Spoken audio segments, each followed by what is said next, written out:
এই প্রতিবেদনে প্রকাশিত অভিযোগ, দাবি ও বক্তব্য সম্পূর্ণরূপে সংশ্লিষ্ট অভিযোগকারীর নিজস্ব বক্তব্য ও প্রদত্ত তথ্যের ভিত্তিতে উপস্থাপিত হয়েছে।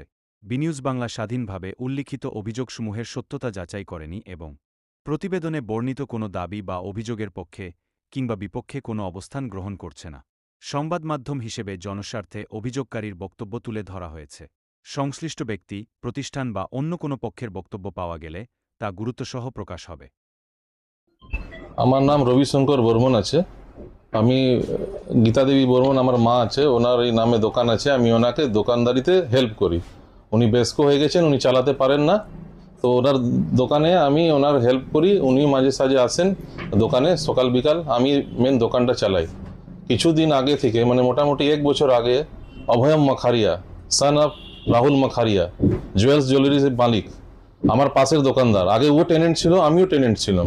1 বছর আগে 1.5 বছর আগে বিল্ডিংটা অকুপাই করেছে, কিনেছে শ্রী বিপত্তরণ রায় থেকে।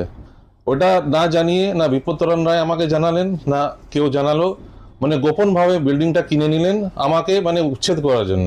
উনি দেখেছেন কি এনার বিজনেসটা চলছে, আমার ঠাপ হয়ে গেছে এনারা আসার পরে, এই চুপ মানে বিনা জানিয়ে পরে নিয়েছেন। যা নিয়ম আছে কি মানে কি সব টেনেন্টগুলোকে জানাতে হয় কি আমি এই বিল্ডিংটা বেচছি, তো সব টেনেন্ট মধ্যে যে টাকা দিবে বেশি, যা ইচ্ছুক থাকবে ওকে দেওয়া উচিত। কিন্তু না জানিয়ে পরে 3 মাস ছিপিয়েছিলেন এইগুলোর কথাটা।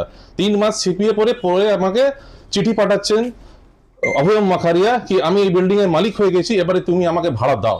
তাই আমি বললাম এটা কি করে হলো? তো এটা বললো কি না আমরা নিয়ে নিয়েছি। আমি কোর্টে জানতে গেলাম, কোর্টে বললো হ্যাঁ এরা 3 মাস আগে নিয়েছে, এবারে আর কিছু করা যাবে না, এই বিল্ডিং এর মালিক ওই হয়ে গেল। তো আমি ওকে ভাড়া দিলাম। তো ও তারপর থেকে আমার পিছনে লাগতে শুরু করলো। वो बोलছে कि ना तुमको दुकान नहीं देने देंगे, तुम दुकान खाली कर दो, तुमको हम 20,000 दे रहे हैं, कहीं पहले 50,000 लाख दे रहे हैं, दे के दुकान खाली कर दो। हम दुकान खाली करना नहीं चाहा, तो हमको उच्छेद करने के लिए ऊपर में भांगचूर चालू कर दिया 1 साल 1.5 साल आगे से।